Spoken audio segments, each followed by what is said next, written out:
Learning about our past isn't just interesting, it's important in helping us shape the future. Our city's 150th anniversary, or sesquicentennial, is an opportunity to celebrate the pride and vision of our founder, General William Jackson Palmer, along with so many other people and events contributing to our progress and growth.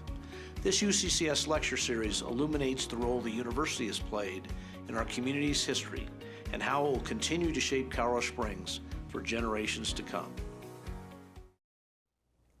Thank you, Mayor Southers. All of us at the University of Colorado, Colorado Springs are honored to be part of this year-long celebration of the 150th anniversary of Colorado Springs. As we celebrate this milestone in the history of Colorado Springs, I'm grateful to have been part of the Colorado Springs community for almost 30 years. I watched Colorado Springs grow, and I've had the pleasure of watching UCCS grow right along with it. There is a sense of community created by our shared history, and that is what makes every community different. Our history is what makes Colorado Springs unique. This lecture series will highlight the role that UCCS has played in shaping our community during the past 56 years, and how our UCCS faculty, staff, students, and alumni will continue to shape Colorado Springs for the next 150 years.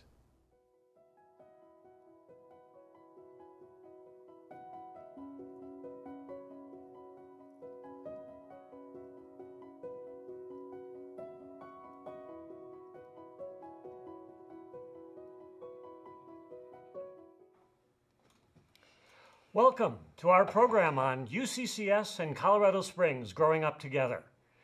My name is Tom Christensen, and I am the Provost at UCCS. Joining me is Dr. Peg Bacon, UCCS Professor of Education Emeritus and Provost Emeritus. We're delighted that you are joining us, and I particularly want to welcome Regent Sharkey and First Lady Southers to our virtual audience. Peg, stories are such an important part of generating belonging in a university. I'm looking forward to having you tell us some stories about how UCCS grew up, how we moved from where we were to where we are today. Maybe we should start at the beginning. Let's do that. And you know, Tom, our growing up was closely connected with the Colorado Springs community all along the way. Let me set a scene for you. It's June of 1965, and 3 staff members drive up to the site of the Cragmor Sanitarium to see the new campus for the Colorado Springs Center of CU. The land was neglected, the buildings deteriorated, and one of them said as they walked the halls, "My God, did patients die of TB or staph infection? How could this ever be a university?" And no 4-lane Austin Bluffs Parkway. That road in front of the campus sign was a dirt one. When classes started in August of 1965, there were still hospital beds and equipments on the upper 2 floors of the building, and the center had to borrow 100 desks from School District 11. On the first evening of classes, Don King, the center administrator, found that while they had secured chalkboards for the building, they had neglected erasers. So he rushed up and grabbed bed pads to use for that purpose. But let's go back a bit. Classes had actually been offered as part of an extension service in 1925, but an official University of Colorado Extension Center wasn't established till 1952, and its enrollment had doubled between 1952 and 1963. The Colorado Springs community began pushing for the ability to offer 4-year degrees. They formed a Colorado Springs committee whose work culminated in a resolution presented to the legislature. And of course, we have the David Packard story. Packard, a Colorado native, actually from Pueblo, was looking at Colorado Springs and other communities to build a new plant for Hewlett-Packard. He told Governor John Love that he needed a University of Colorado campus here for his employees' continuing education. Governor Love wrote a letter assuring him of that, and within 90 days, Colorado Springs Center was established in 1965. But we were still desperately in need of a campus. Once again, the Colorado Springs community stepped up and looked at several sites. And voila, George Dwyer, the managing director of the Cragmor Sanatorium, was seeking to dispose of it. The sanatorium had been founded in 1906 by Edwin Solly and had a storied past as an enclave to serve wealthy tuberculosis patients. Dwyer sold the sanatorium grounds and buildings to UCCS for $1. So that's how the campus opened in August of 1965 with 1,282 students who paid $13 per credit hour or $143 for full time. Those early years revealed a pioneering spirit among faculty, staff, and students. As Dave Nichols, who was a renowned professor of psychology and a founding professor, put it, shared poverty brings people together. You've got to cooperate. You could probably say that that's been the theme for UCCS ever since.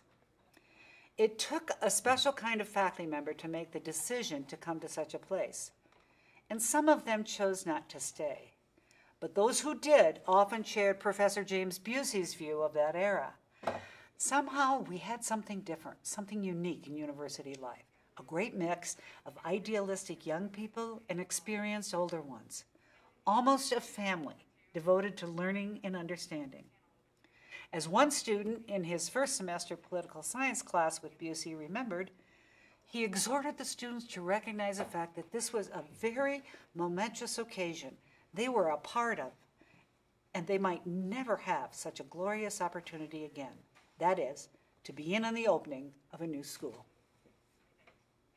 Of course, students did find time for some unsanctioned student creativity when they painted an old water tower overnight once on the Bluffs into the familiar logo of Campbell's Soup.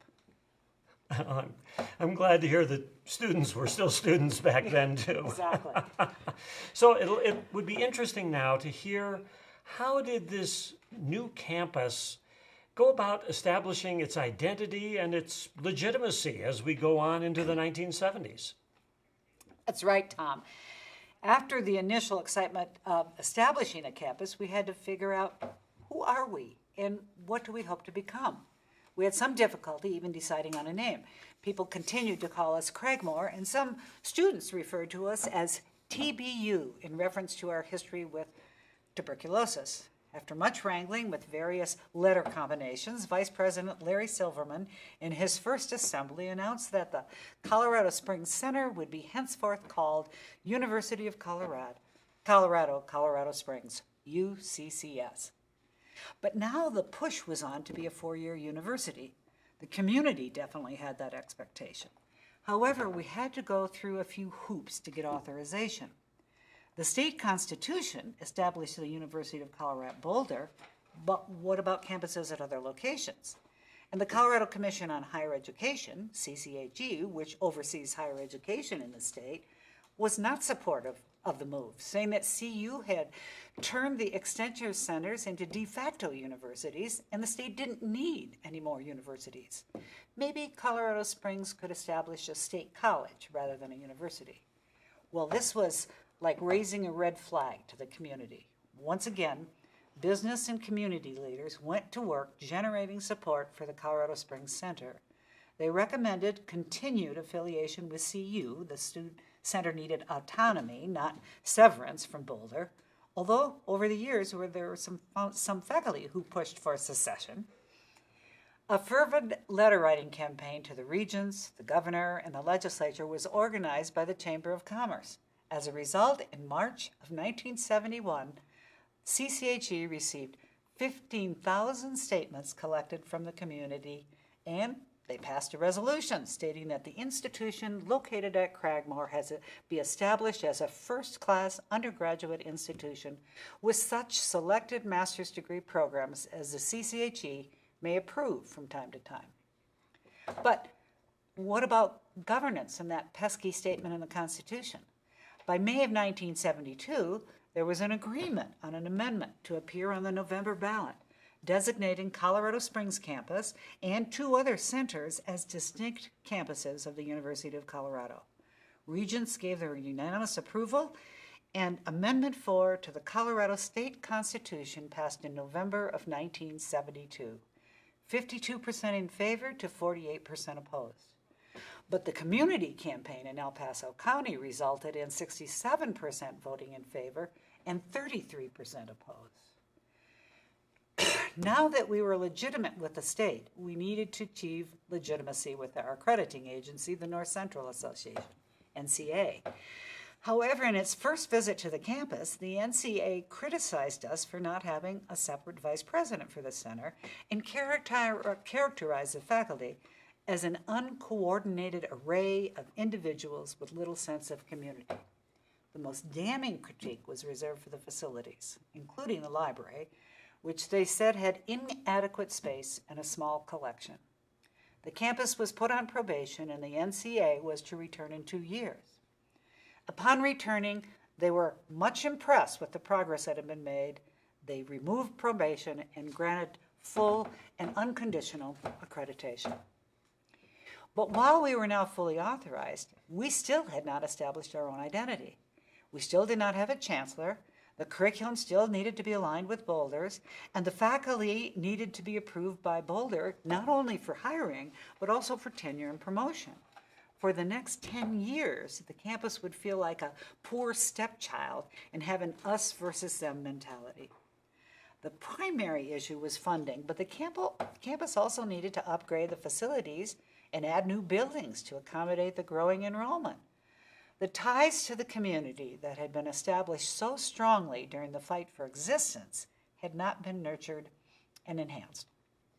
Luckily, the campus gained a strong advocate in the person of Larry Silverman, who was named the first chancellor in 1974.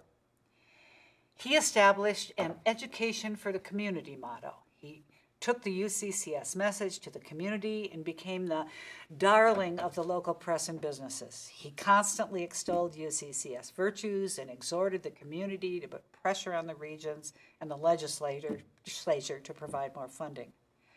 One of the most exasperating issues became the library, which still did not have its own location. It started out on the 4th floor of Main Hall and then moved to South Hall, the old nurses' residence for the sanatorium, where books were stored in bathtubs and on stairwells. Once Dwyer Hall was constructed, it moved there. When the new library building opened in 1976, the library director at the time, Mike Herbison, devised a unique conveyor belt system to transport boxes of books down a rocky hill from Dwyer and into the 3rd floor of the library. It was referred to in the press as Herbison's Folly, but it did the job. The University Center, finally a place for students to gather and even quaff a few in the pub, opened in 1977, much to the delight of the student body as well as the faculty and the staff. You can compare the 70s pub with the current version, Clyde's, in the updated University Center from the 2000s. Silverman also oversaw a surge of cultural happenings on the campus in the 70s. A university chamber choir performed regularly. The Cragmor Players, which later became Theater Works under Murray Ross, put on plays, including a very well-received production of Shakespeare's Romeo and Juliet in the Dwyer Hall Theater in 1977. A literary magazine, Writers' Forum, was founded in 1974, and a portion of Main Hall was remodeled into an art gallery. The university, Silverman claimed, should be ablaze with music, art, and drama. I would like to imagine that he would be totally in awe of our current Center for the Arts. Yeah, the arts have certainly been an important aspect of our campus, both academically and in how we connect to the community. Absolutely. Okay, well, let's move on to the 80s. You are on campus now, and I joined in later this decade. So the campus grew in terms of buildings and programs, but also in terms of tensions, both internal and external. That's right, Tom.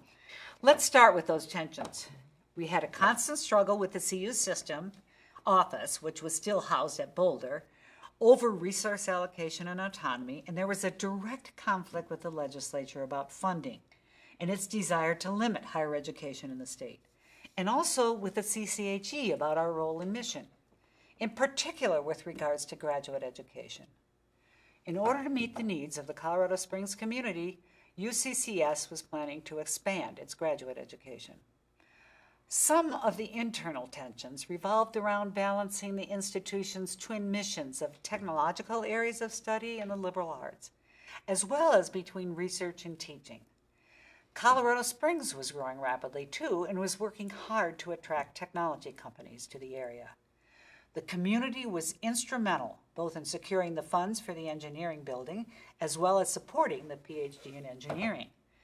They saw UCCS as an essential component of economic development in the area. The engineering dean at the time went so far as to say that in a few years, UCCS might be referred to as the MIT of the West, echoing comments by CU President Arnold Weber. That's perhaps a bit of a reach. Nonetheless, the first doctoral degrees in engineering were conferred in 1988.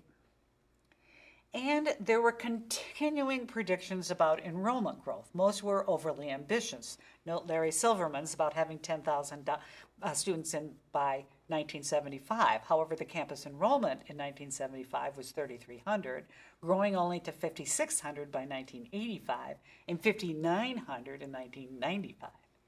As you can see, the Colorado Springs metro area was growing at a much faster pace than our enrollment. A big development in the 1980s was the blossoming of intramural athletics with teams in soccer, volleyball, basketball, golf, and softball. In 1990, UCCS would be designated as an NCAA Division II school, part of the Colorado Athletic Conference, with the city of Colorado Springs. Another partnership with the city of Colorado Springs, the Four Diamond Sports Complex was built on North Nevada. You know, that type of innovative partnership that you talk about with Colorado Springs is another aspect of our campus identity and another way that we do connect with the community. So important part of our history.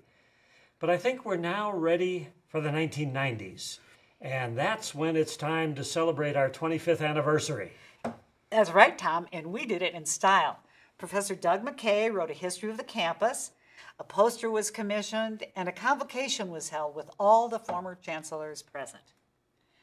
I remember being in that group photo on the plaza. I was dean of the College of Education at the time, and it was a very exciting moment. We had not only survived, but we also thrived. But now it was time to roll up our sleeves and get back to work on growing our enrollment and our programs. UCCS's first woman chancellor, Linda Bunnell, came on board in 1993 and would serve until 2001. She brought a new emphasis on student enrollment growth. We moved from a if we build it, they will come mentality to recruiting students actively throughout the state and then regionally and nationally. We once again set a goal of reaching 10,000 students by 2000. We made a concerted effort to add more 18-year-olds to our student mix. A good time to do this since high school populations were also exploding. A huge boon to that came with the addition of the Housing Village in 1997.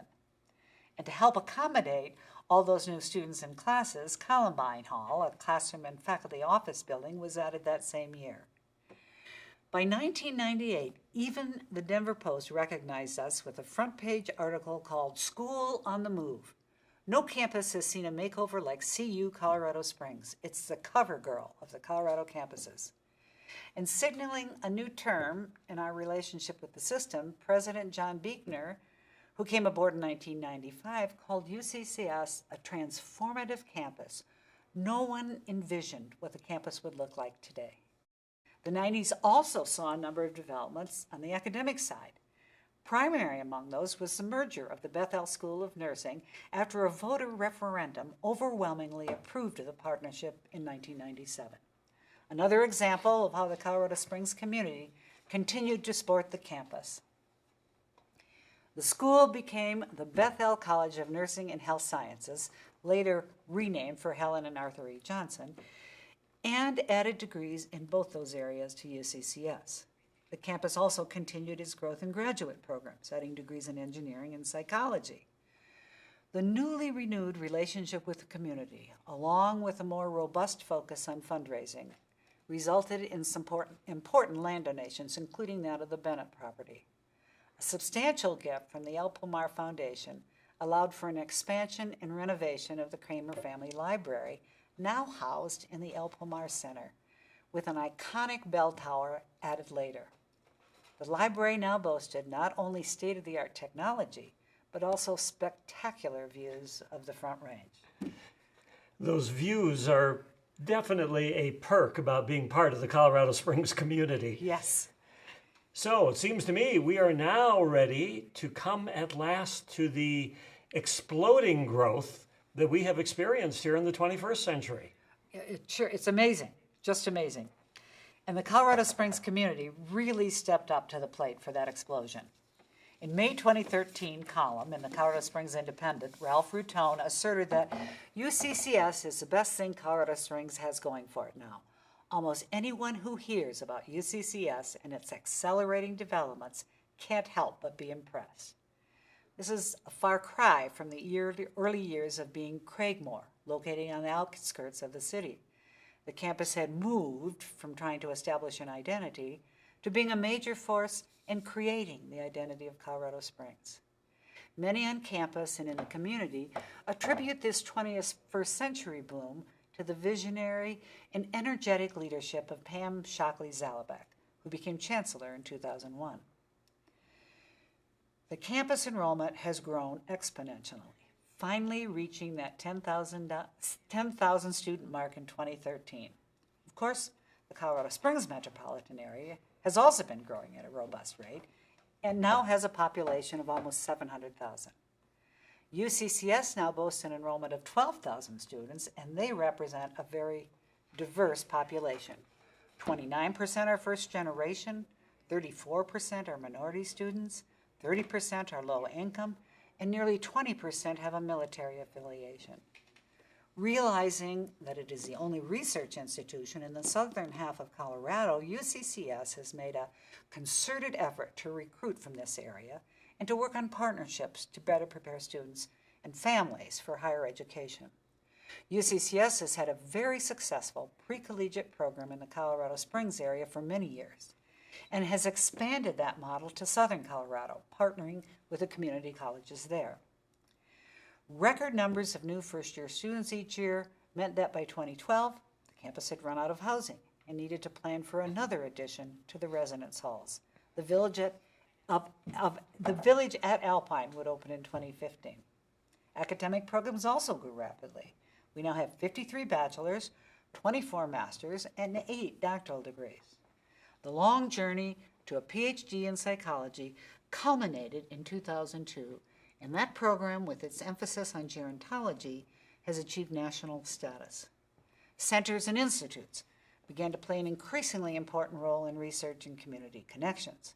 The UCCS Center of the CU BioFrontiers Institute is devoted to collaborations between scientists across disciplines to advance biotechnology. The Center for Trauma, Health, and Hazards, which just this past year became the Lydic Hill Institute for Human Resilience, and the El Pomar Institute for Innovation and Commercialization and its 2 endowed chairs, have been actively working with the community to inspire entrepreneurial and innovation activities. And in 2006, a truly interdisciplinary degree was enthusiastically approved by the Board of Regents. The brainchild of a computer science faculty member in partnership with the Colleges of Business and Engineering, the Bachelor of Innovation is really a family of degrees with a common innovation core shared across majors. It is grounded on community connections, since BI students work on team projects starting in their first year. Since its approval, the BI has grown to encompass several more degrees. A faculty-driven effort to re-envision the general education curriculum requirements, those courses that everyone has to take, led to a new set of goals and the creation of a signature undergraduate education program at UCCS for all majors and colleges, the Compass curriculum, providing a map guiding them through college. From the Gateway Program seminar in year 1 to an exploration of the curriculum in year 2 to navigate in year 3 in an interdisciplinary knowledge and action course to the final summit course completed in their major. The picture shows first-year students walking down the pedestrian spine of the campus, heading toward a convocation in the Gallagher Center, which is now the only campus location that could hold the now 2,000 freshmen. Given the needs of UCCS's professional students, particularly graduate students, most of whom work full-time, the campus developed an online curriculum, making it a focal point for our Higher Learning Commission visit in 2016. UCCS athletics also grew substantially since 2000 and now supports 16 NCAA Division II programs, now part of the Rocky Mountain Athletic Conference. In the bottom left picture, you see Derek White, who became UCCS's first All-American and now plays for the San Antonio Spurs. He's also a really nice guy. With the addition of the Gallagher Event Center in 2010, our basketball players no longer boast of having the country's smallest Division II gymnasium. New and renovative buildings have changed the campus landscape such that the community has certainly taken notice. A number of land gifts and purchases enabled these changes. The campus acreage grew from the original 83-acre Cragmor gift to 535 acres and stretches from Union Boulevard to Nevada Avenue. Recreation Center opened in 2007, and then it was so busy an addition had to be added in 2016, and it's now been renamed the Gallagher Recreation and Wellness Center. When the renovated Dwyer, with its beautiful glass atrium, opened in 2007, it seemed like a new building. Main Hall and Cragmor Hall were also remodeled and created a much more centralized location for student services and administrative offices. The Helen and Arthur E. Johnson Bethel College of Nursing and Health Sciences finally achieved its own home with the acquisition of a building and land at the east end of campus. It was named University Hall and also housed TheaterWorks and the theater department. The Osborne Center of Science and Engineering opened in 2009. State-of-the-art laboratories for biology, physics, exercise science, and mechanical engineering were created. And then, when the remodeled Centennial Hall opened in 2010, UCCS had some of the best science laboratories in the state. The Foucault pendulum in the lobby of the Osborne Center, demonstrating the rotation of the Earth, was installed as public art and has become an icon. You can see Tom Christensen in that picture explaining it. Another beautiful addition to the campus came with the opening of the Heller Center for the Arts and Humanities in 2010. Based on a gift from Dot Heller, 36 beautifully secluded acres between the central and west campuses, this center allows art and community events to be hosted at this spectacular and beautiful ranch. The site has a storied history in Colorado Springs past. Dot, Colorado Springs' first woman police officer, and Larry, an artist, called their ranch the Yon Valley Yacht Club, and they encouraged a community of artists to visit and participate in a relaxing Western experience in the 1930s. Campus sustainability efforts, fueled primarily by faculty and students, increased dramatically as we entered the 21st century. An Office of Sustainability was added in 2007. All buildings since then have been LEED Gold certified, which is the top rating for green buildings. Faculty created an interdisciplinary sustainability minor and added sustainability to the campus curriculum requirements. And a farm and greenhouse became part of the effort, taking the campus commitment to healthy, sustainable food to a whole new level. And if we ever needed proof of the interweaving of UCCS with Colorado Springs, the development of the West Campus on Nevada Avenue is a prime example, most of which is being built on the land donated by Virginia Tremley. The Lane Center for Academic Health Sciences integrates several health clinics with academic areas, as well as providing a location for the third and fourth year medical students from the Anschutz campus. The William J. Hibble Sports Medicine and Performance Center is part of Colorado Springs City for Champions project, which used state tax incentives as a part of the funding model. This first-of-its-kind partnership with Centura Health was designed with intentional collision spaces for collaboration between medical doctors, faculty researchers, and students. And anchoring the north section of the West Campus is the Entz Center for the Arts, which supports arts, culture, and the community, and houses academic programs for the visual and performing arts. The Gallery of Contemporary Art is also located there, as is TheaterWorks, along with a variety of performance spaces for community events in the arts. Another new partnership venture has been the National Cybersecurity Center, a joint collaboration of the city and the state with the Colleges of Business and Engineering, along with the School of Public Affairs. Mayor John Suthers has stated that this is a watershed moment for UCCS in Colorado Springs, and he likened it to the 1965 founding of UCCS with the collaboration of David Packard and HP. The campus has worked hard to project its sense of place in what has turned out to be an amazing location at the foot of Austin Bluffs. Geography professors Carol and Tom Huber put together a tribute to this very special place by writing and editing a UCCS field guide to help celebrate the 50th anniversary. With Venkat Reddy assuming the chancellorship's role in 2017, the campus is continuing to progress, including during the time of this pandemic. We should continue to grow in partnership along with the city.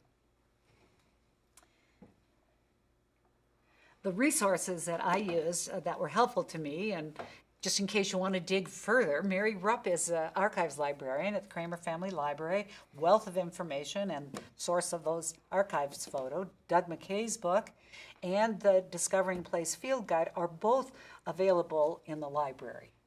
And there's a notice there for the UCCS History Timeline, which is on our 50th anniversary website.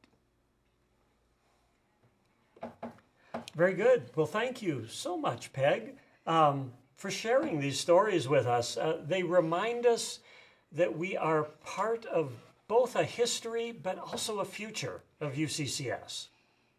So now we have a few questions that people have submitted, and there was some overlap in the questions, so I've grouped some of them together here, and we probably won't have time to get through all of them, but let's start with some of them, and let's start with the future. So people are asking, what will UCCS be like in 10 years or 50 years? What are your thoughts? Well, I'm not sure I can talk to 50, but I think I certainly think we'll continue to grow and develop. I certainly think that partnerships, they've been an integral part of us all along. Yeah. It's hard for me to think that wouldn't be part of the future. And I think we're probably going to grow in terms of students and programs, but you're the provost. Tell us what you think. Well, I mean, certainly when you look at some of the programs and where we're developing, you mentioned down there on the West Campus and the new buildings there with the Lane Center, the Hibble Center. We certainly have space there to grow and expand some of what we're doing in sense of our medical capabilities. I think we're going to see an expansion in that area. The arts have just continued to grow and develop and expand on our campus. And again, reaching that out into the community is so important. And I think that, again, we've got the capacity to grow some of that down on that West Campus area as well. So, I mean, just two examples. The Engineering College, we're certainly working with the community there. There are opportunities, perhaps, looking in the whole area of aerospace engineering. A lot of things coming. But to project 50 years, like you said, you know, I think back to when I came over 30 years ago, I would never have projected that we would be where we are today. I mean, this campus has just done such amazing things that you've just chronicled for us. So I'm hesitant to go too far into the future and try to be specific about it. But I think the near-term future is very promising. Yep, I would agree. Yeah. So promising, but there must be some challenges too. So as you look at kind of where we've come, the challenges that we've overcome, what challenges do you see that there may be in the future? Well, I think first of all, we're going to have to work hard to try to maintain this sense of this character that we had, the family from those very early years with our increasing growth. How can we keep those classes at our average 15? I'm not You know, can we do that? You know, how are we going to be able to do those things? And we need to continue to try to preserve and protect this place, this whole site that we're on and how it's developed. And people, if they listen to the next month's selection, will learn more about that. And then I also think that we will be challenged to try to work with the community to address some of the clear issues that are facing us, things like climate change and sustainability. I think, and social justice. Those are things that are great partnership areas for the university and the city.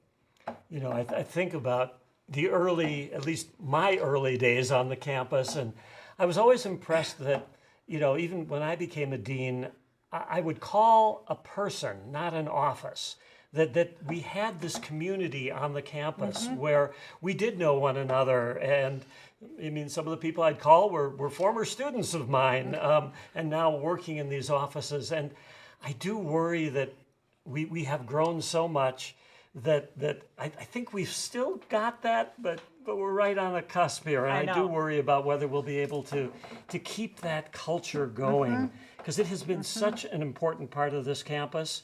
That, along with this can-do attitude, that even if there are obstacles, even when we've got these barriers, we will find ways to overcome them. And I'm always amazed at how our staff and our students and our faculty just come together and make things happen for this community and for the people we're trying to serve here.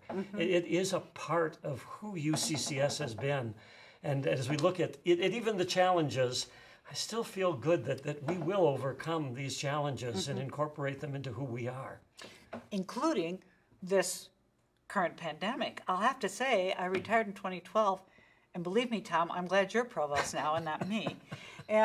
But I'll have to say how impressed I am with the way the faculty have adapted to doing kind of virtually overnight last spring online teaching for those. Luckily, we had a strong online presence, but still, those were big adjustments. I thought your communications to the faculty were outstanding, kept everybody clear on what's going on, and I think that really helps people get by. Yeah, we certainly find that communication is a critical element in all of these things, but the way faculty came together, working with other faculty to bring them online, the way the students adjusted to what they had to be going through, the way the staff supported all of this effort, it was impressive. And all the way from classes to having a virtual commencement ceremony, it's not what we want. I walk around the campus now, and there's so few people on the campus. It's not the spirit of what we want for ourselves, but we've still managed to keep that can-do attitude and to keep that spirit and keep this campus and keep our students and our research and these other elements moving forward. So, yeah, it is a great example of what we've been able to accomplish. And you're bringing students back in person on next Monday, right? So now we are bringing students back to where we originally intended this semester. So it isn't that the campus will be back to normal on Monday. Right. I want to be careful about communication Okay, here. good. But we will have an increased presence on the campus starting again on Monday. That was a precautionary move that we did just as we were coming into the beginning of this spring semester. So we will certainly have a much larger on-campus presence starting on Monday, but still many people who have their classes remote, those classes that were originally intended to be remote, will continue to be remote. So one other question that came up multiple times was just looking at the partnerships. And we've touched on partnerships throughout what you've said there. They are a critical part of who we are and how we have existed and how we've grown up with this city. Do you see, I mean, as you look into the future, where might some of those partnerships be? Any ideas on that?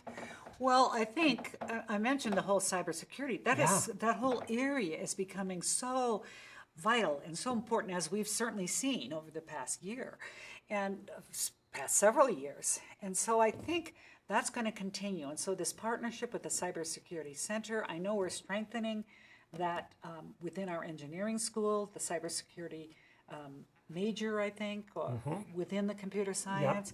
So I feel like that will be, and I feel like this whole health sciences area, I hear there's some talk about maybe adding physical therapy as a degree option here. I was just talking to the dean about that earlier, I think it was late last week actually, and yes, that is moving along.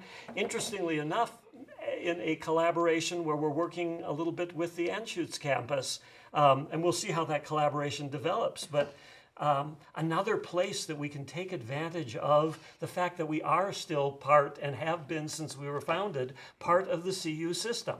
And so that has been another strength of our ability to partner. But your example of cybersecurity is a great one, of where we're working with various companies as well as with the city of Colorado Springs, with Colorado Springs Utilities. I mean, there is this ecosystem that has developed in that area of a partnership strategy.